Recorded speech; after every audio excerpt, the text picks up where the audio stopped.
All right, this is your World War III update. So this is the second one in the span of 24 hours, signaling that there is a lot of chaos, confusion, and controversy abound. I can only condense so much into my monologues because I don't just aggregate data. I try to give you some unique insights, and usually that's a stream of consciousness process. So you have to kind of walk with me in my musings, and I understand it's testing the limits of people's mental bandwidth, so I'm going to have to start breaking these videos into more bite-sized pieces that are more searchable for people. I think that's the direction that the channel is ultimately going to have to take, because there's just, quite frankly, too much news. Now, what we primarily want to talk about today is the decision. It appears as though, confirmed across multiple channels, that the plan is to put troops inside Ukraine. That's how this thing ends. In fact, they're now saying that that is a prerequisite to having any sort of ceasefire whatsoever.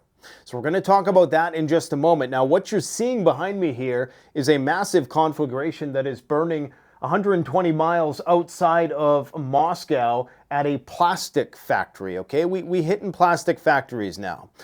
The Ukrainians are looking for the low-hanging fruit, the Pyrrhic victories, the eyesores, and of course, a plastic factory is likely going to burn for a long, long time and put up a lot of toxic chemicals as that. So, you know, you're going to get an easy win here. It's purely for optics. I do think that Ukraine is getting ready to do a massive drone attack.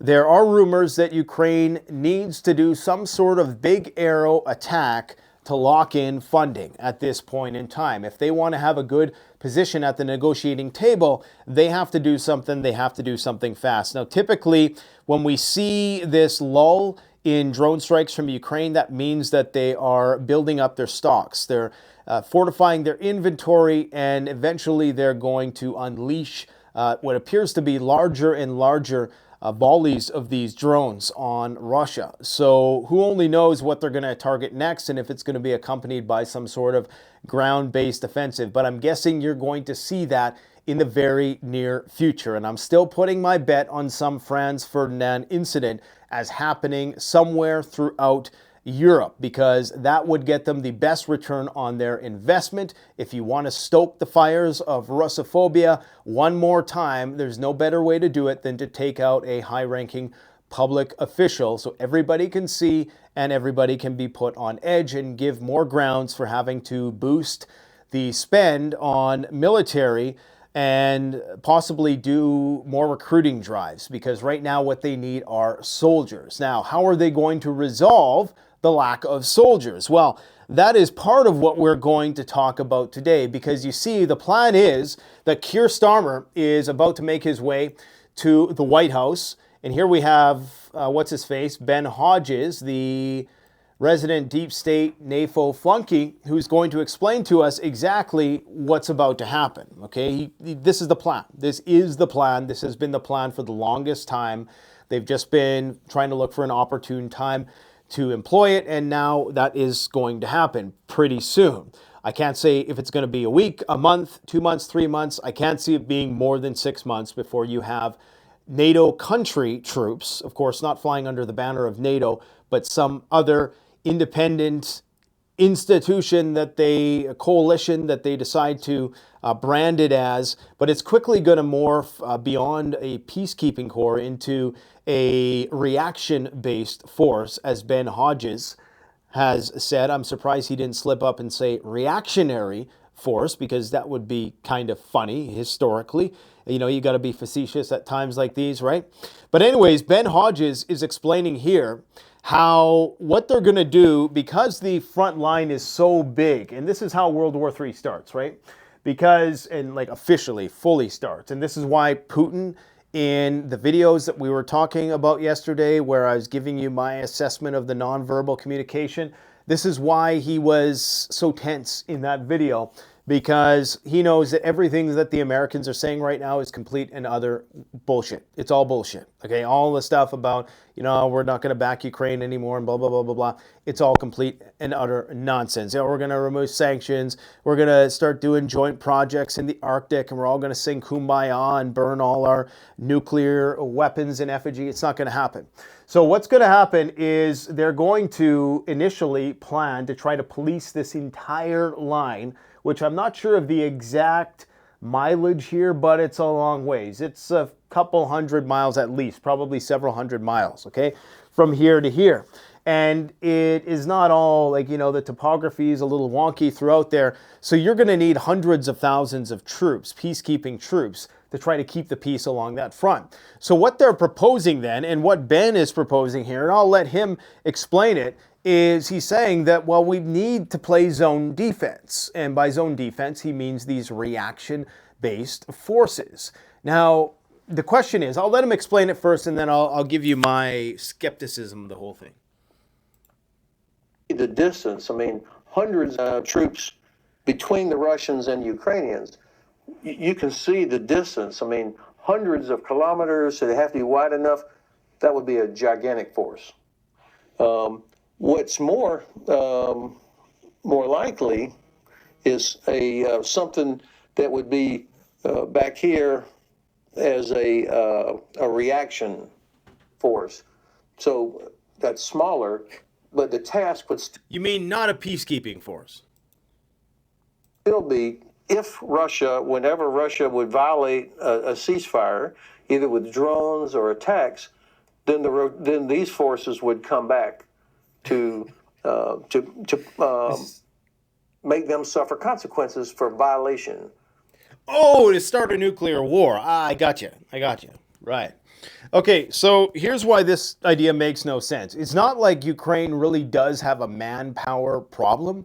They claim to have the troops. They claim to have 1 million able-bodied troops. They just need equipment, they claim. So putting in, 60,000, 100,000, even 200,000 troops, is it going to bolster their forces and fortify these lines to an extent? Obviously, but that doesn't seem to be exactly what they need, right? They are needing weapons, according to them. And so why would you do this unless your primary purpose was to put in place some kind of a bulwark, as superficial as it might be? Because if the Russians wanted to, they could amass enough force and steamroll through it. But put that there as a tripwire. That's what this is. This is a 110% tripwire, and this is how they're going to do it. It's going to be peacekeeping first, and then this is why Vladimir Putin is so, I don't want to say flustered, but tense in that interview that he gave yesterday, because he knows that this is the end result, and he knows that this is what they've had on their minds for the longest time. This has always been the plan, to get some kind of representation of NATO countries inside Ukraine, because they want to rape and pillage what's left of Ukraine. And that's what this indecent proposal is that is being floated by Scott Bessent and Mike Waltz, the national security advisor, that they're trying to stuff down Zelensky's throat, which is would completely involve him selling out his country and every future generation for the foreseeable future, which is why I totally understand why he doesn't want to do it. Okay, even though I don't particularly support Zelensky, I don't support a lot of the war crimes that are committed in their cause. Likewise, I don't support the war crimes committed on the other side as well. But I mean, that's just plain and simple truth. There are vultures right now trying to get the Ukrainians to sign their life away. And what they want, for whatever reason, for reasons that, I kind of understand in terms of the broader sense of maintaining their position as the preeminent global financial hegemon. I understand that. But, why they are so obsessed with Ukraine being the line that doesn't get crossed, I don't know. Maybe there's something there that they don't want people to see. Who knows? Maybe it's human trafficking. It just doesn't seem like it could be something like that. It's got to be bigger than that, right? So anyways, to keep things grounded in this conversation here, what's happening is they're getting ready to put in these troops, and it just doesn't make sense to me at all as to, for the reasons that they're saying, aside this being the linchpin for World War III. This is fundamentally it. Now you have all kinds of numbers being thrown out. Like people are saying if the U.S. pulls out of NATO, and the U.S. ain't pulling out of NATO, okay? And I'll stand by that, okay? I will stand by that the U.S. is not going to pull out of NATO because they simply can't. They're trying to divide the Russians and the Chinese, and it's a fool's errand because it's not going to work, because nobody trusts the Americans. I mean, consider that you're trying to win the trust of the people that you just spent 3 years trying to destroy, and you're showing them that you're throwing the person that you used to do that under the bus. So you really think those people are going to trust you, considering you just tried to destroy them for 3 years? Much less, now they're watching you throw the proxy under the bus. They don't trust you. Okay, so you're not going to separate the Chinese and the Russians. It's never going back. Okay, you can send Coca-Cola there, whatever. It's not going to change a thing. All of this stuff is talk right now. It's all purely talk. Everything they say, they walk back. Case in point, Pete Hegseth today comes out and says, oh, we didn't actually mean that we were going to have retrenchment in spending for the Pentagon. We're just going to reallocate funds. Remember, I told you yesterday that they want to cut spending by 8% every year, and I told you that was complete and utter bullshit and would be walked back because it requires bicameral support. You need the House, you need the Senate, you need to check all these boxes before you can reduce funding, plus you factor in inflation and all these things, and there's no way in hell the Pentagon is going to be able to curtail spending, especially seeing as they got to prepare for the Chinese, who are militarizing at a breakneck pace. So it's not going to happen. Sure enough, he walked it back today. He said, we just meant reallocation, right? These guys are bullshitters. Everything they say, they walk back. You got frickin' Millet and Elon Musk on stage with chainsaws tonight in the most cringiest display whatsoever, and that's what's happening in a nutshell. That's what's happening. And this is a guy who just rugged his population of billions of dollars. And look at these grifters up there. You know, these are the good guys. Oh boy, we got another thing coming. World War III is still, but you know, the good news is, guys, the good news is that we have time. This is not a time to relent in preparedness. This is the time to think big in preparedness. I'm talking about beyond the bug out bag. This is a time to be saving money for a property, putting money away for the next market crash, which is going to happen any day now. Look what happened to gold. Gold was creeping, okay? Look at this. Look at this paper war with gold. Check this out. I just noticed it was on its way to 3K. In fact, this happened twice. It was on its way to 3K. Plunge protection. Boom! Drop that sucker. But eventually, they're going to run out of ammunition. They keep crashing it, right? But eventually it's creeping up. They don't want it to cross 3,000 because 3,000, it's a hard number. If you cross 3,000, that's a hard thing to contain. Every country on earth is scrambling. All of the elites are stockpiling, repatriating gold right now. It is happening. The crash is imminent, okay? You're looking at these markets plateau. It's basically been trading sideways since Trump was elected. The NASDAQ, the Dow, has some up days, has some down days. It's just been flat, completely flat, and it's getting ready to tank. All it's going to take is one black swan. These markets are more overvalued. The bubble is bigger than ever before. That's why you got to keep preparing. But use this time wisely, because don't let it just escape, because everybody, you know, they start resting on their laurels, they get complacent so easily, overcome with that normalcy bias. This is the time. You buy at the bottom. Everybody wants to buy at the top when it comes to prepping. When everybody else wants shit, that's when people start to panic. No, when times are good, when there's periods of relative calm, that's when you make the biggest investments into preparedness. Things that, no, I'm not trying to sell you stuff at my store, okay? These are things you can't buy at your store. These are the big investments that are going to actually allow you to have a self-sustaining lifestyle with all the regenerative systems that you are going to need to beat the upcoming inflation spikes that are going to happen as a result of decoupling in this big war that the Americans are preparing for, okay? And it could very well escalate in Ukraine between Europe and Russia, and then America gets sucked in. And even if we don't get sucked in, that's going to have severe economic consequences for everybody.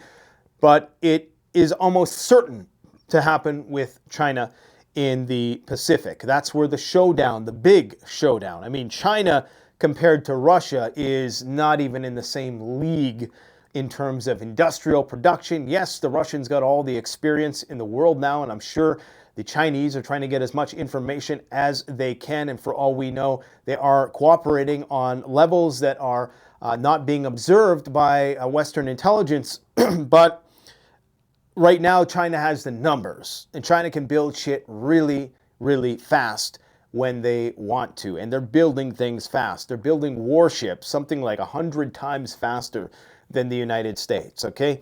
So that's what's going on. Now, Polish president is offering assurances to the public in a press conference that he gave today, one which I don't have the translation for, but an acquaintance of the channel sent me a translation, and it's his observation that the Polish president was very distraught throughout this entire presentation and issuing these constant reassurances which seemed overcompensating for the fact that he knew that bad news was on the horizon. So I'm going to give you a little bit of a breakdown of the speech, because Poland, remember, has the biggest army in Europe outside of Turkey, and arguably it is now more up to date and more advanced with modern fifth generation fighter jets from the Americans. I believe they just took delivery of their F-35s in December, if I'm not mistaken. And of course, that is a nuclear capable platform. If you have an F-35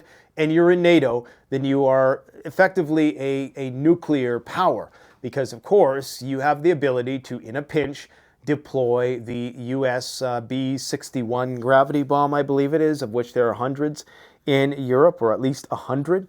So that puts Poland in the crosshairs. And the only reason why the Americans are arming Poland to the teeth is because they know they're going to do a lot of the heavy lifting in this. Now, I'm not sure if I already indicated this, but Poland is going to have an election in May, I believe May 18th, and they're thinking that they're going to push the basically unveiling of this plan for Poland to become more actively involved in Ukraine if and when it starts to collapse, or if the United States needs to get its, strip mining rights secured. And that's what this is all about. It's all about rape and pillage of Ukraine and basically robbing from every possible future generation of the Slavic people in that region for years to come. That's what this is all about. Who knows? Maybe it's payback for something that happened in World War II. I haven't quite figured it out yet. But anyways, you have Poland, who is going to be in there, and the rumor is that they're not letting the cat out of the bag, but that this guy's body language and the things that he's saying are suggesting that indeed there is a plan that Poland is going to, and this makes perfect sense. I mean, you had all of these massive, biggest exercises since the Cold War take place inside Poland. You've had heightened military activity. They've basically already created the infrastructure and even the signs and the borders being fortified. And, I'm not there, but this is the information that I'm getting, is that they're laying the groundwork so it's a smoother transition into wartime, okay? And so they've changed a lot of policies that will make that transition a lot smoother, okay? So that's what's about to happen. Now, essentially in this speech, and there's no point in me really showing the speech, because unless you speak Polish, you're not going to be able to understand it. But for the first 10 minutes of the speech, it's mostly gibberish about how strong we are and how good our relations with the US are and blah, blah, blah, blah, blah. And, talking about how Europe has to, increase its military expenditures and all that typical stuff. And then he says, I will say this, nothing indicates right now that the US will withdraw from Europe. Sounds like a lot of movies, doesn't it? Well, I mean, it sounds like reality. Every time the United States says we're not going to pull out of a place, they do, right? And every time they say, oh, we're going to pull out, they don't. So if the United States, Ukraine, if they're threatening to pull out, they probably won't. Don't worry. They're going to continue. They're never going to pull out. They're going to keep on impregnating you with whatever sort of vile creature is going to emerge in the end. He says, I kindly ask you to remain calm. I repeat once again, there are no concerns that the U.S. would reduce the level of its presence in our country. And so he's starting to repeat himself now, right? Then he says words like calm and peace. in the war and peace in the emotional meaning. And then later on in the video, he says, I decided that the National Security Council will be convened and it will take place next Monday, the 24th. So I don't know if this is an emergency meeting, but this is a meeting at the highest level to discuss some kind of plan that's about to be hatched. He says that the talks on the council will be oriented towards building security in the region. We are ready to participate in this process of building security. This process, meaning that it's something which is coming from above, which would be the United States, and that he assured the U.S. officials in this matter. He wants to discuss the security issues with representatives of the Polish political scene during the National Security Council meeting.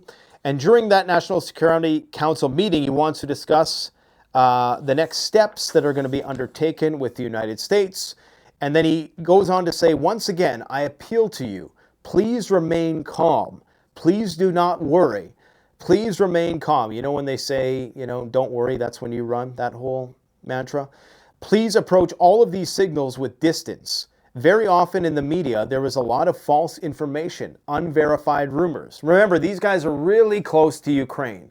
So that means they're going to use the exact same authoritarian, totalitarian playbook in their messaging, which means media controls and all the rest. So if you're in Poland, there's a chance that they're going to be utilizing the same tactics that the Zelensky regime, I was going to say administration, regime, someday I say administration, when I'm feeling more generous, I'll just say regime today. We'll put them on blast today. But I still agree with Zelensky that you shouldn't sign that deal. Don't sign your country away. Okay, I'll say that much. I agree with you on that. But so, yeah, of course I lost my train of thought because I keep going on these tangents.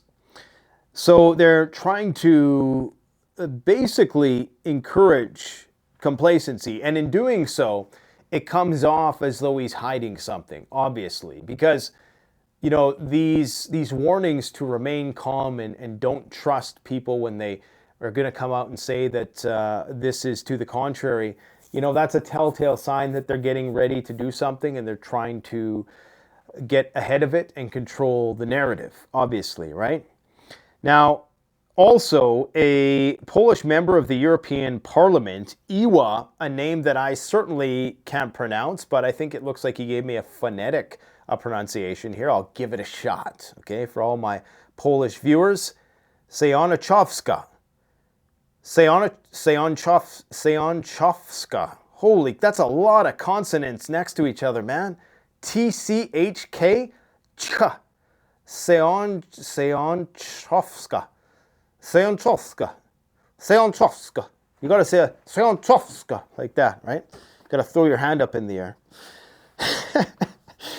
As wrote on her Facebook page, that there is a cross-party agreement in Poland not to raise the issue of sending troops to Ukraine until May 18th, until the presidential elections, and that this information is provided by the French Institute of International Affairs and was published in Le Monde.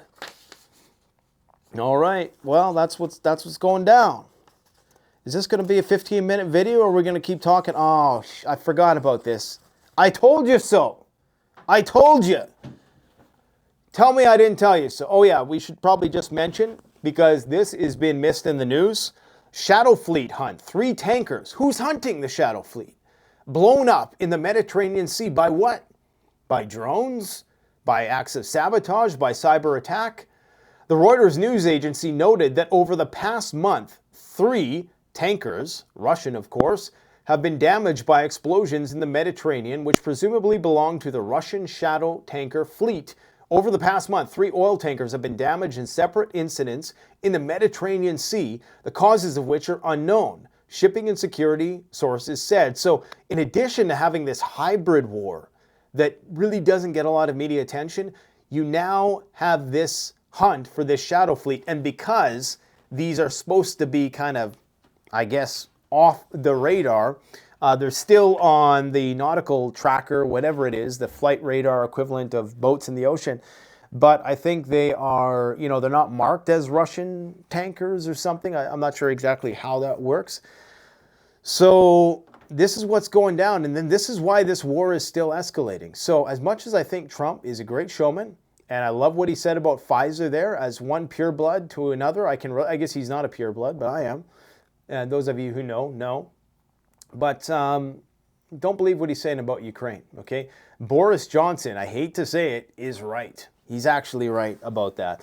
Now, this is what's going on with, I don't know, this is Rebel News. They might have it in for me, so I don't know if I should play this clip either. But this is the Canadian military representative. I don't know what her rank is. I have a feeling she won't be on the front line when they do the draft. But guess what? Remember when I told you? Remember what I told you? I told you that Starship Troopers was the future. That in order to become a citizen, you must first do service. I don't know if we call it selective service. Perhaps it's elective service. I don't know what they're going to call this. But basically, now they've lowered the requirements for you to enter into the Army.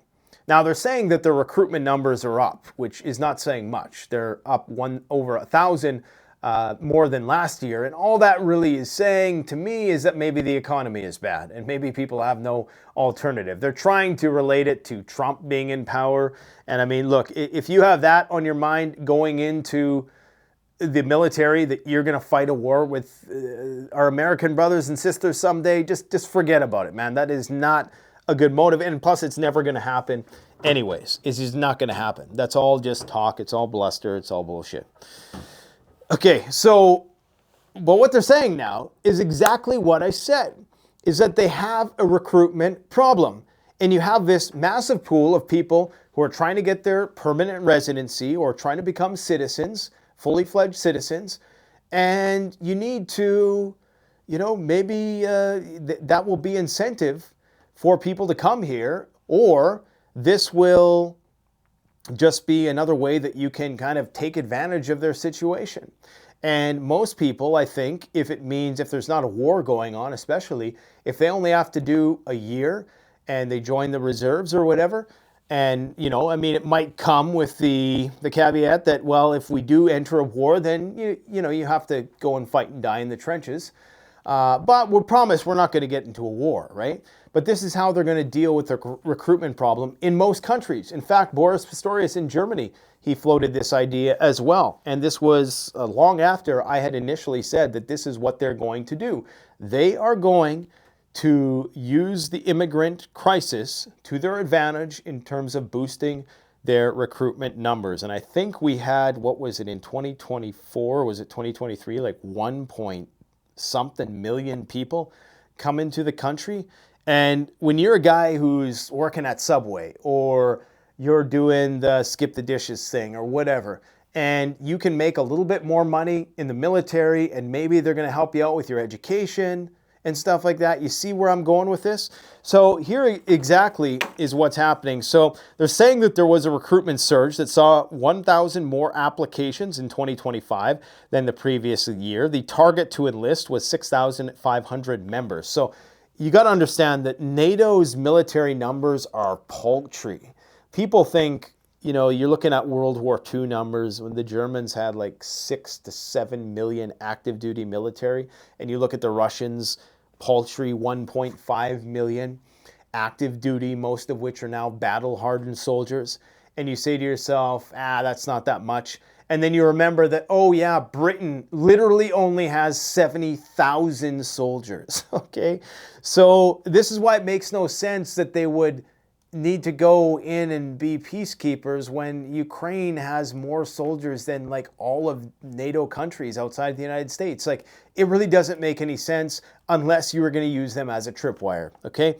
So anyways, getting back to this, despite growth, the CAF is still short by over 13,600 troops from its original target strength of 71,000. 71,000. We would lose the war like before lunchtime. Please, Putin, go easy on us, bro. It wasn't us. Well, I guess it kind of was. Shit, we're screwed. Anyway, so what they're doing is they're working with immigration, refugees, and Citizen Canada to speed up background checks. Okay, so get a load of this. Acceptance of recruits with various medical histories such as asthma and anxiety. What could go wrong when you're being bombarded with artillery fire and this guy has got generalized anxiety disorder next to you and he's shitting his pants and shooting anything that moves in your trench? What could possibly go wrong? And asthma. Jeez. You know, I laugh, but what else can you do? Based on fitness requirements. So they're going to lower the bar a little bit, right? You don't have to speak English. Just we'll point and we'll tell you where. I'll point and we'll tell you where we go.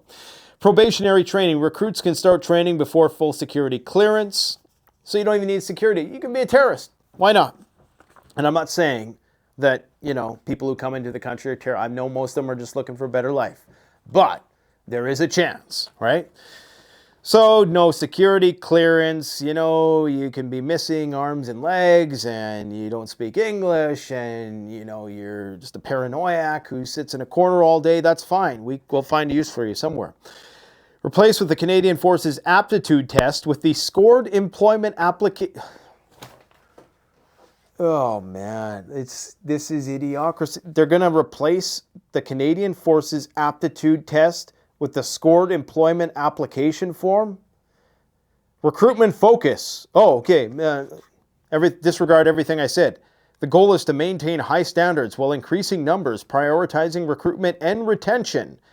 And they say the political context is in play here. External pressures from U.S. President Trump regarding military spending. Okay, so that's what they're chalking this up to. But they're also saying that a lot of people were more motivated. I read at another part in this article that they were saying that people were motivated because they're worried about the Americans' invasion, which is bullshit. It's just going to be, you know, more contentious hockey games like the one going on tonight. The Russian ambassador to the UK.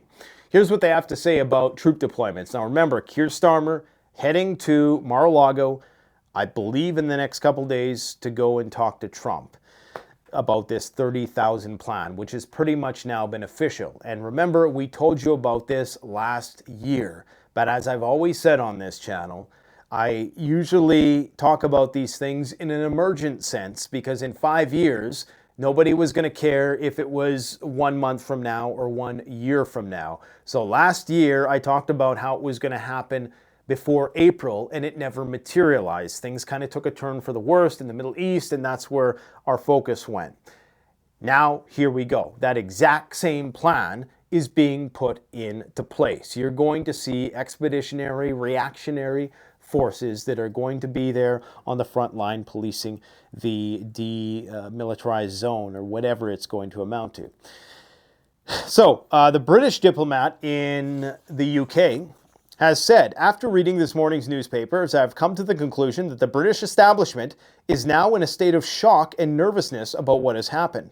But what has actually happened is that there is a greater understanding on the American side of what we are doing and why we are doing it and what the outcome should be. Of course, we will not tolerate the deployment of British troops in Ukraine, and I can call on the British government to recognize the reality of the situation as quickly as possible and not try to prolong the suffering in Ukraine. It would be much more important for the British government to think about how to give it more weapons, but about how to rebuild Ukraine after everything that has happened. Now remember, these leeches, these blood-sucking leeches, and that's exactly what they are. This guy right here is a blood-sucking leech. Mike Walls? Yes. You know, we're here early. Right. I mean, what do you think is the main message Kellogg needs to deliver to Zelensky today after all of the back and forth yesterday? Let's tone down the rhetoric and sign the economic opportunity. Sign the deal. Is that economic opportunity? To have half your shit stolen? Like these guys are like Negan walking around with the spike bat in the apocalypse saying, I get half your shit. That's basically what this is. This is nothing but extortion at the highest level. Not only do they want like 500 billion, which is 5x the amount based on some accounts, what they've given them, but they also want rights to half of their resource and mineral wealth, which could be in the trillions of dollars. Of course, they also have like 4 feet of topsoil, the most fertile land in Europe and the world for that matter. So yeah, this is a bad deal for Ukraine. And the fact that these guys, and you really got to think about this, okay? What are they saying? They're saying, we're going to give you security guarantees. We will put troops in there for you, essentially, if you give us a lot of money and you basically sell your soul, we will put troops in there. So how are the Russians viewing something like that? When here you have these so-called peacemakers who are just trying to make as much money as they possibly can, which is what this is all about, okay? So, yeah, I mean, the only other thing I've considered here is that maybe they're making such an indecent proposal that perhaps not the right, well, I guess it is if we're looking at the pull-out analogy. Such an indecent proposal to put in if they knew that it would be rejected because they don't want to offer assistance to Ukraine, which I don't think is what's happening here. Because if that was true, they would have turned off the spigot long ago. They want Zelensky to throw his country under the bus and sell them out to the Americans who will exploit them in perpetuity. Here's him again. What is he saying here? He's talking some more shit here. Let's see. Most of our weapons that have gone to Ukraine have been part of a drawdown authority where we've literally taken them out of our stocks and then eventually through appropriations started buying them again to refill our stocks. I'll just state that there has been a lag in a lot of that process. So many of our stocks, as we look at our operations around the world, are becoming more depleted. That's one of the reasons many people have had a lot of concern about when does this end? How much is it going to take? How many lives will be lost? How much will we spend as a member of Congress? We repeatedly. It's not about how many lives are lost. I mean, you're just worried about your weapons being depleted. I mean, that's abundantly clear here, right? This has nothing to do with the ethics of all of it. It's about our weapons stocks declining. Asked the Biden administration those questions, and we never got a satisfactory answer. Look, President Trump is obviously very frustrated right now with President Zelensky. The fact that he hasn't come to the table, that he hasn't been willing to take this opportunity. Okay, so they're mad at Zelensky because he didn't take this deal. Period, point blank. That's all. Trump is mad at Zelensky because he didn't sign his country away. That's it. And that's all you need to know about this. All of these hissy fits, this talk about how we're running out of weapons. I mean, what does a depletion of stocks, like how would that situation be resolved if you were to get the rights to these rare earth minerals and stuff that are possessed in Ukraine? That's going to take years, possibly decades, to really see real returns on. So that's not going to help you in the near term replenish your stocks. And I don't want the war to continue, but the logic that they're trying to say here and how they're trying to hamstring the Ukrainians here with this deal, it's wrong in every possible way. And it doesn't make any sense whatsoever. Like if the issue is weapon stocks, then it doesn't matter if you have a deal or not, because you can't just magically manifest those weapons. You don't have the industrial manufacturing capacity to do it. So, there's a lot of things that don't make sense. We have offered. I think he eventually will get to that point, and I hope so very quickly. But President Trump, as we made clear, he eventually will sell out his country. They're trying to make a deal. Let's make a deal. So here's Mr. Kellogg, Mr. Cornflake, and Zelensky. And apparently they canceled the press conference afterwards. They said no questions after their meeting. So nothing definitive as of yet. They've canceled their press conference, so we don't know what the results of this actually were. This is Pete Hegseth doing the debrief. Now, remember, yesterday, he was the one who said, yeah, we're going to try to cut funding by 8% a year. And now today he's like, oh, don't let the media, who's totally corrupt and all these populist talking points, tell you what we're trying to do, right? We're not trying to cut the military expenditure. Maybe they were just trying to read the room. I don't know what this was all about. So they put that out there. in an attempt to try to, properly calibrate what they're doing to what the people want. But no, they're not cutting back their military spending at all. Okay, that was just nonsense. They're reallocating it to certain regions, and they're going to try to, optimize spending. Makes perfect sense because, yeah, you shouldn't have to pay $1,000 for a set of screws or whatever other dumb Halliburton-like shit is going on. You have some supposed bombs blowing up in Israel, and this one's kind of suspicious to me. There were no people harmed in this, so it looks like it could have been a you-know-what. It looks like it could have been a false flag. I don't even know anymore, because now they're using it as justification to go on the West Bank and start some shit again. And so, one of these, I don't want to say victimless crimes, but as far as I know anyways, there's no casualties as a result of this. If that's incorrect, then I'm mistaken about that. But as far as I know, there's no casualties. And so you had all these bombs go off around certain parts of the city, and perhaps this was just an excuse so they could go and do another major operation in the West Bank and steal more land from the Palestinian Aboriginals. Here we go. Still 9:53. See, they just, every time, there's a war going on right now. There's a war going on, and soon enough, one of these days, this war is going to end. Is that guy who says in Apocalypse Now? Walmart is issuing an ominous warning. Sales are down, and when Walmart sales are down, that's a bad sign, because that means that, because typically what happens is people who shop at like Costco or higher end stores, like a Safeway, I don't know if you guys have that here, or Sobeys, when they start having to, go down a level and shop, usually Walmart sales go up. Okay, so Walmart does well in recessionary environments because people can't afford to go to those other stores. And they're saying that despite solid sales growth to close out 2024, the retail giant warned profits will likely shrink in 2025, something not seen since the pandemic. And of course, during the pandemic, you could probably even chalk that up more so to people just not doing as much, right? And maybe ordering more from Amazon. So, yeah, it's not looking good. What is Trump saying here? Oh, yeah, okay, get a load of this. Get a load of this. This is, I said I wasn't going to talk that long. Single day, and there's even under consideration a new concept where we give 20% of the Doge savings to American citizens and 20% goes to paying down debt, because the numbers are incredible, Elon. So many billions of dollars, billions, hundreds of billions, and we're thinking about giving 20% back to the American citizen. Okay, understand this. They're talking about saving $2 trillion over 10 years. Now, I'm not sure what the deficit is, but it's definitely over $1 trillion. In fact, I think the interest on the debt is $1 trillion. I don't know what the actual deficit is.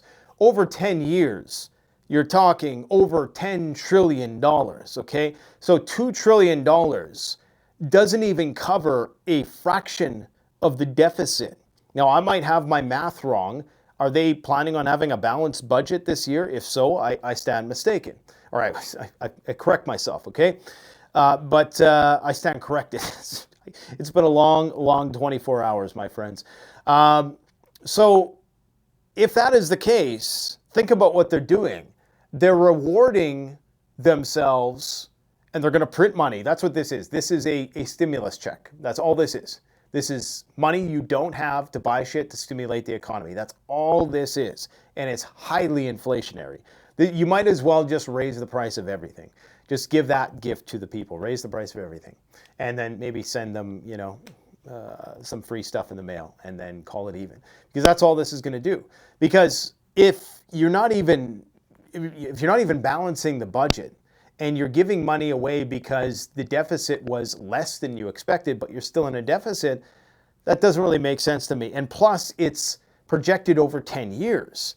So you can give out that one-time dividend, Doge dividend. They'll probably put a check, and I bet you any money, if they do it, I know they're going to have a picture of the dog on there, the meme, they're going to do it. And that would be great.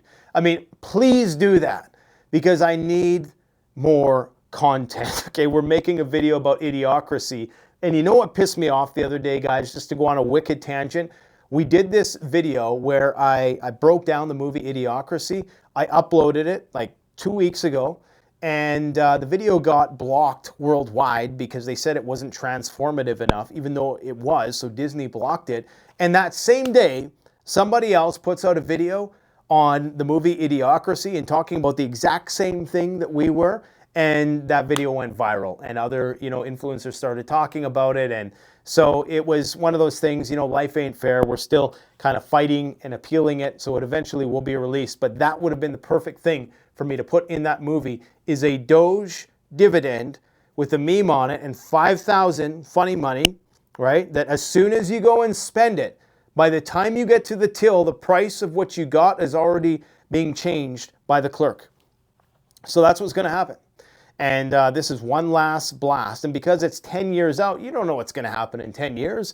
There could be an emergency next year. And so that whole plan goes away. Now you got all that extra, money that's basically came out of thin air in the system and driving the prices of everything up. So, it's clown world. That's all it is. Just for perspective, this is all the gold in the world that's ever been mined. It's like 3 Olympic swimming pools worth or something like that. Barely, really, the size of maybe a couple houses next to each other, cubed. That's how much gold is in the world. And now when Bitcoiners try to tell you things like gold isn't rare enough and it's actually somewhat inflationary because, you're adding new gold to the overall surplus every year, just remind them of this. And they're projecting 50,000 tons left, and only a certain amount of that is actually reachable using conventional methods. So this square ain't getting that much bigger. But silver, this silver coin here is worth about $50 Canadian. It's about $33 American right now. That's the spot price. But this coin, you're paying an extra premium for it. If you go back and you look, when you can have a silver dollar, I believe it was 1935 is when the silver dollars were phased out. So I think at that point, they were already inflation was starting to get factored in, and so they had to phase it out. But so they couldn't, you can't exchange a dollar, the silver coin itself was worth more than $1 at that time. And I'm not even sure if it was an ounce at that time. It probably wasn't an ounce. But anyways, so if you look at what you can buy today, $50 Canadian, versus what you could buy when these things were phased out, it's exactly the same. You could buy, a nice pair of pants or something like that, or a decent pair of pants. That's what you could buy with a silver dollar back in those days. Everything that you could buy for $50 then, you can buy now, because silver, gold, they hold their value. Plus, this is an industrial metal, more so than gold, but gold's uses we don't even know yet, because it's used in all kinds of aerospace stuff. It's used in quantum computers. I mean, the uses for gold are less than silver. They probably use more of it if it was cheaper, of course, but they don't, so they use alternatives. But, the use cases for gold, we don't even know yet. And I always use that example of the Hubble telescope.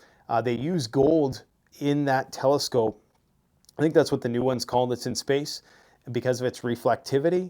And so isn't that amazing that this substance that was sought after by Egyptian pharaohs and everybody that came throughout the last 10,000 years is what is now permitting us to peer deep into the heavens. And of course, gold, they think, came from some asteroid or comet that hit the Earth a long time ago, and it was scattered throughout the entire planet. So it's just a very interesting substance. And silver, of course, is its cousin. And there's not a lot of silver left either, relatively speaking. There's around 550,000 tons. Not a lot of that is necessarily easily accessible. And because it's an industrial metal, we're losing 30 to 40,000 tons a year of the stuff. So do the math, okay? Not only is it a store of value, but it potentially is going to have more value. Now, I don't make any crazy predictions like some people who are hoping that silver is going to go to $1,000. And because, you know, in talking to some people, the problem with that, it's the same thing with Bitcoin. They would have to deal with all the economic and socioeconomic instability that ensued thereafter as a result of the wealth transfer that would happen. Because if only the people who are hodling silver had anything of value after that, then that's not going to sit well with the rest of the public. And then what that's going to lead to is possible confiscation. So it's a double-edged sword, right? And I was having a chat with Lynette Zhang about that. We're going to release that video tomorrow. Unfortunately, we didn't talk too much about confiscation in that video, but there's a lot of people who are worried about that as well. So, you know, on that note, just keep on prepping, because these are the people who everybody thinks are the heroes that are going to save everything. This guy just co-signed a shitcoin who rugged his population for billions of dollars, and I'm not even going to get started on this guy right here, because, you know, I've been rambling on for long enough, and, you know,